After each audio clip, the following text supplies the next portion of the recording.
Cristian Muntean este numele meu. Bogdan Georgescu mă numesc. Și astăzi vă recomand cu toată căldura cursurile lui Alexandru Agarici. Le recomand celor care vor să se facă mai bine înțeleși. Recomand aceste cursuri tuturor celor care intenționează să deschidă gura și să comunice ceva. Cei care se interesează de domeniul ăsta, cei care sunt interesați să țină prezentări, care sunt interesați să, nu știu, relaționeze mai bine cu oamenii, să-și transmită mai bine mesajele, lucrez în pre-sales, vând sisteme ERP. Lucrez în vânzări. Lucrez într-un domeniu în care am de-a face cu victime ale accidentelor rutiere. Am venit la cursurile astea pentru că am făcut un curs de vânzări și din cursul ăla de vânzări vorbea despre bucățica asta de tonalitate.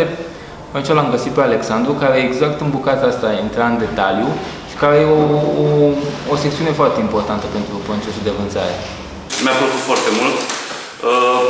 Cea mai tare chestie mi s-a părut faptul că mi s-a deschis mintea spre niște chestii care nu m-aș fi gândit că sunt importante pentru a ține un discurs foarte bun. Chestii de voce, chestii de cum să-ți încălzești vocea, chestii de respirație. Cu toți avem impresia că știm să transmitem mesajele și că acestea sunt receptate corect. Când e vorba să deschidem gura, de multe ori Cuvintele înseamnă doar 7% din comunicare.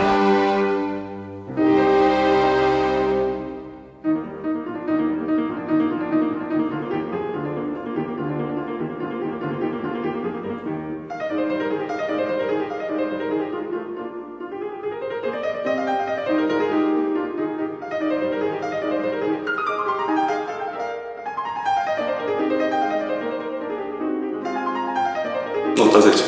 Absolut.